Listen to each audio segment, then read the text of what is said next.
Newsreader. Source from CNN News. http://edition.cnn.com. Immediate ceasefire needed in Yemen, Red Cross says.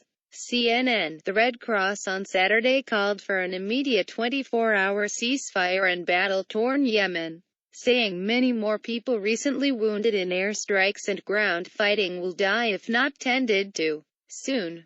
The call came just before the UN Security Council met late Saturday morning to discuss the situation in the Arabian Peninsula nation, where Shiite rebels are pitted against external Arab air forces and fighters loyal to Yemen's displaced Sunni president. A pause was needed especially in and near the southern Yemeni port city of Aden, where intense fighting has happened in the past 2 weeks.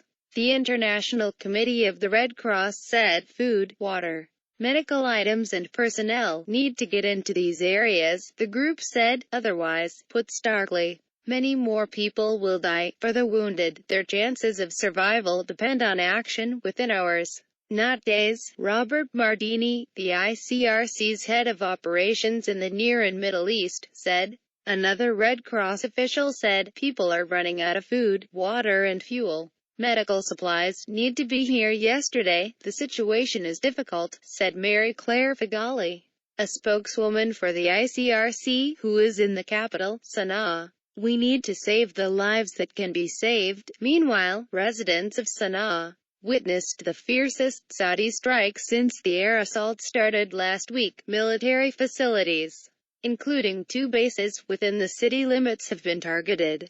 3 senior security officials in Sana'a said, at the Security Council, Russia submitted a draft resolution calling for a halt to the airstrikes that a 9-country regional coalition, led by Saudi Arabia, has been conducting against the rebels in Yemen for more than a week. The meeting adjourned with no decision announced. One diplomat said, the draft was missing what the envoy called key elements. It doesn't call for the Houthis to stop fighting, and it does not call for political talks between the belligerents, the diplomat told CNN on condition of anonymity. Hundreds killed. Yemen has been descending into chaos in the week since Houthi rebels, minority Shiites who have long complained of being marginalized in the majority Sunni country, forced Yemeni President Abdul Rabbu Mansur Hadi from power in January. Their military allies advanced on the city. The conflict prompted Saudi Arabia, a predominantly Sunni nation, and Yemen's northern neighbor, and other Arab nations to hit the rebels in Yemen with airstrikes.